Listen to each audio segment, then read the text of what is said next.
여러분 안녕하십니까? 2024년 10월 14일 토요일 좋은 아침입니다. 오늘 매일 한절 큐티 본문 말씀은 열왕기상 15장 33절부터 16장 14절까지 말씀입니다. 말씀은 바하사와 엘라의 통치입니다. 말씀을 요약을 하면 이스라엘 왕 바하사 3대 왕이죠. 그의 아들 엘라 4대 왕입니다. 각각 왕위에 올랐으나 그들은 여호와 보시기에 악을 행했습니다. 이스라엘로 범죄하게 만든 여로보암의 길을 걸어간 것입니다.입니다. 오늘 제가 묵상하는 큐티는 두 절입니다. 열왕기상 16장 9절과 10절입니다. 어느 날 디르사에서 엘라가 궁중 대신 아르사의 집에서 술에 취해 있을 때 궁중 전차 부대 절반을 지휘하는 시므리가 반란을 일으켜 아르사의 집으로 들어가 엘라를 살해하고 그를 이어 왕이 되었는데 그때는 유다의 아사 왕 27년이었다입니다. 이 열왕기 상하를 좀 공부하시려면 이 왕들에 대해서 좀 알 필요가 있어요.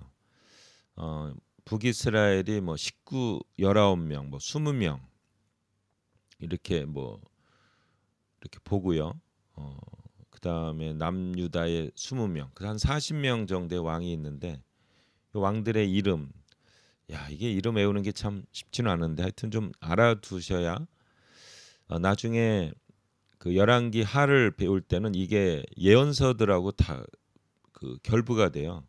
열왕기 하에 12권의 예언서가 들어오거든요.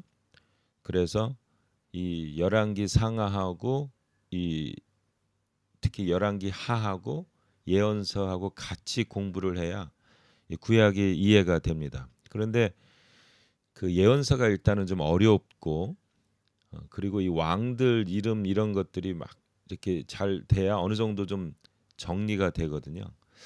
그래서 여러분 큐티하면서 조금씩 이렇게 외워두시면 참 좋습니다. 그 북이스라엘이 이제 여로보암, 이제 두 번째가 나답, 두 번째 왕이 근데 나답이 이제 2년이었을 때 이 바하사가 쿠데타를 일으켜서 바하사가 3대 왕.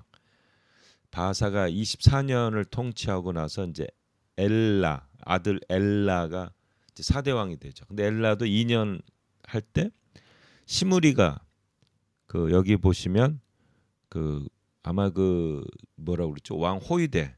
호위대의 그 하여튼 그 시므리가 반란을 일으켜서 엘라를 죽여요. 근데 이 시므리는 일주일밖에 그 왕권을 유지 딱 일주일.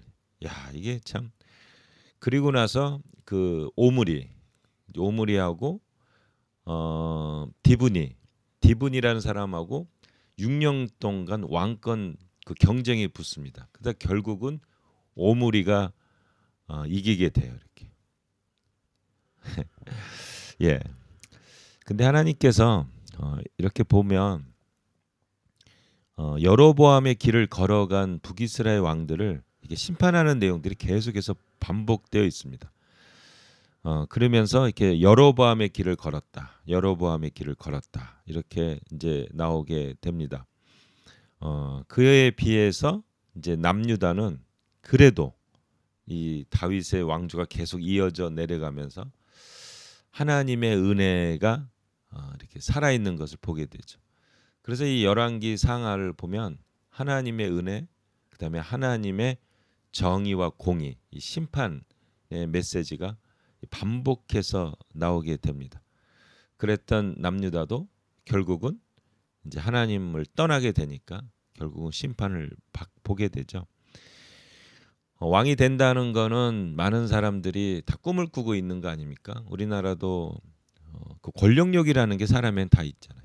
권력을 잡게 되면 이 권력을 차지하려면 부모도 안 보인대요, 자식도 안 보인대요, 사람이.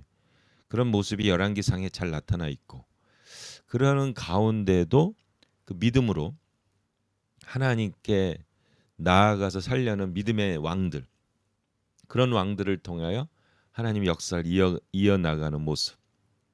그런데 자기의 어떤 그 욕심과 권력욕에 따랐던 그 왕들이 성공해 보이긴 하지만 결국 하나님의 심판을 이렇게 받는 모습. 이래 우리에게 이런 것들이 우리에게 인생의 교훈을 많이 준다고 생각합니다. 좀 열왕기상하는 공부 좀 합시다. 공부를 해서 우리 좀 읽어보시고 왕들 이름도 좀 외워보시고 그다음에 나중에 예언서랑 이렇게 할 때 또 한번 이렇게 보시고 해서 구약을 좀 우리 한번 마스터할 수 있는 좋은 시간이 되었으면 좋겠습니다. 오늘 바하사, 엘라, 그다음에 시므리에 대해서 공부했습니다. 이걸 통해 영적인 교훈을 받는 여러분 되시기를 예수님의 이름으로 축복합니다. 한마디 우리 공부하자. 아멘.